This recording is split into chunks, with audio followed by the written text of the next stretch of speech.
오늘은 16번째 희망의 크레센도 사순절 묵상 투어를 하는 날입니다. 오늘 본문 말씀은 욥기 16장 18절에서 22절까지의 말씀입니다. 욥기 16장을 읽다 보면 가슴이 뭉클해지고 눈시울이 뜨거워짐을 느끼게 됩니다. 욥기 16장 전체 내용을 보게 되면 욥의 처절한 절규를 볼 수 있습니다. 욥의 아내를 비롯하여 욥의 친구들, 그 누구도 욥을 위로하거나 지지하는 것은 고사하고 오히려 불난 곳에 기름을 붓는 사람들 뿐이라 여겨지기도 합니다. 욥은 하나님이 자신을 관역으로 삼으셨다고 말합니다. 하나님이 쏘신 자신을 향하여 날아오는 화살로 그의 콩팥들이 뚫리고 쓸개가 땅에 흘러나오게 된다는 표현을 합니다. 그리고 그는 말합니다. 왼살에 베옷을 걸치고 통곡하고 너무 울어서 얼굴은 핏빛이 되었고 눈꺼풀에는 죽음의 그림자가 덮여 있다고.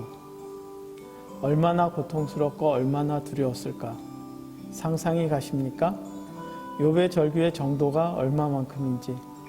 하나님께서 자신을 관역으로 삼았다는 것은 무엇일까요? 그것은 한마디로 인생 끝났다는 것과 같은 그러한 것이 아닐까 생각을 합니다.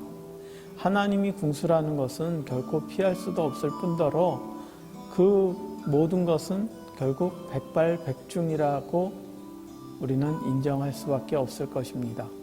사람이 이 지경까지 몰리게 되면 어찌 될까요? 약할 수밖에 없는 것이 사람입니다. 그러다 보니 우리의 가까이에서는 이러한 어려움 가운데 있는 사람들 중에 수많은 이들이 자신의 생명을 스스로 놓아버리는 이야기들을 많이 듣게 됩니다. 솔직히 인간적인 생각으로는 그럴 수도 있겠다라는 생각이 들 때도 있습니다.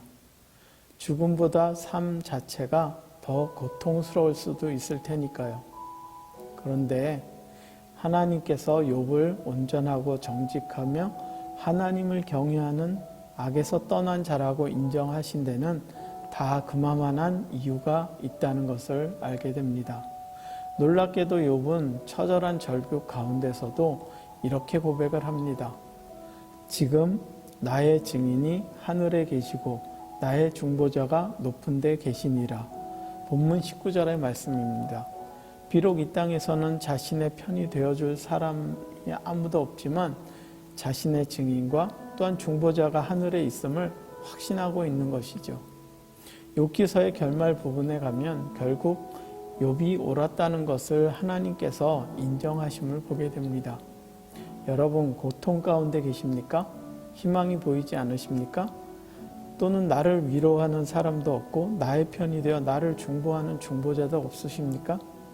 하나님께서 나를 관역으로 삼으셨다 생각되어 주십니까? 만약 그렇다면 욥과 같이 처절한 절규를 하시기 바랍니다. 관역과 같은 삶일지라도 여전히 우리에게는 선택의 기회가 주어져 있습니다. 나의 증인이 하늘에 계시고 나의 중보자가 높은 데 계심에 대한 하늘 소망을 부여잡을 선택의 기회인 것이죠. 오늘 하루의 삶도 주님 앞에 처절하게 절규할 수 있는 여러분이 되시기를 바라며 또한 하늘 소망을 선택하는 여러분들의 올바른 선택의 삶이 오늘 하루 가운데 삶이기를 간절히 소망합니다.